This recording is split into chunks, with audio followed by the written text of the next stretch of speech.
പത്തനംതിട്ട അട്ടത്തോട്ടിൽ ഭർത്താവിനെ ഭാര്യ തലക്കടിച്ച് കൊലപ്പെടുത്തി. പടിഞ്ഞാറെ ആദിവാസി കോളനിയിലെ രത്നാകരനാണ് മരിച്ചത്. ഭാര്യ ശാന്തിയെ പോലീസ് കസ്റ്റഡിയിലെടുത്തിട്ടുണ്ട്. വീട്ടുവഴക്കിനിടെ കമ്പുകൊണ്ട് തലക്കടിക്കുകയായിരുന്നു. വിവരങ്ങളുമായി ചേരുന്നത് ശ്രീജിത്ത് ശ്രീകുമാരനാണ് പത്തനംതിട്ടയിൽ നിന്ന്. ശ്രീജിത്ത്, എന്തായിരുന്നു തർക്കത്തിന് കാരണം? സ്ഥിരമായി ഇത്തരത്തിലുള്ള സംഘർഷം ഇവർക്കിടയിൽ ഉണ്ടായിരുന്നോ? മറ്റു വിവരങ്ങൾ? ക്രിസ്റ്റീന, ഇന്നലെ രാത്രി 11 മണിയോടുകൂടിയായിരുന്നു ഇത്തരത്തിലൊരു തർക്കം ഉണ്ടാവുന്നത്. 11 മണിക്കാണ് ഈ ഒരു സംഭവം നടക്കുന്നതെന്നാണ് പമ്പ പോലീസ് ഇപ്പോൾ അറിയിച്ചിട്ടുള്ളത്. എന്തായാലും ശാന്ത, രത്നാകരന്റെ ഭാര്യ കസ്റ്റഡിയിലുണ്ട്. പറയുന്നത് ഇന്നലെ ചില തർക്കങ്ങൾ ഉണ്ടായിരുന്നു ആ പ്രദേശത്ത്. ആ മേഖലയിൽ ഇന്നലെ വിഷുദിനവുമായി ബന്ധപ്പെട്ട് ചില തർക്കങ്ങൾ ഉണ്ടായിരുന്നു. അത് വീട്ടിലേക്കും വ്യാപിക്കുകയായിരുന്നു, അല്ലെങ്കിൽ ആ വീട്ടിൽ മാത്രത്തിലുള്ള തർക്കങ്ങൾ ഉണ്ടായിരുന്നു എന്നാണ് പറയുന്നത്.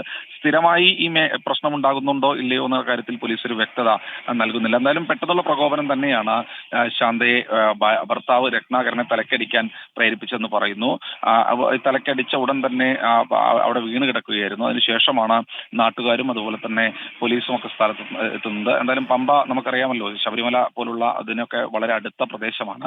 ആ മേഖലയിൽ നിന്ന് ആശുപത്രിയിലേക്ക് എത്തിക്കുമ്പോഴേക്കും മരണം സംഭവിച്ചിരുന്നു. എന്തായാലും ശാന്ത പോലീസ് കസ്റ്റഡിയിലുണ്ട്. മറ്റ് ദുരൂഹതകളൊന്നുമില്ല. അവരെ ചോദ്യം ചെയ്തുകൊണ്ടിരിക്കുകയാണെന്നാണ് പമ്പ പോലീസ് അറിയിച്ചിട്ടുള്ളത്. ക്രിസ്റ്റീന, പ്രവിത. ശരി. പത്തനംതിട്ടയിൽ നിന്ന് ശ്രീജിത്ത് ശ്രീകുമാരനാണ് വിവരങ്ങൾ നൽകിയത്.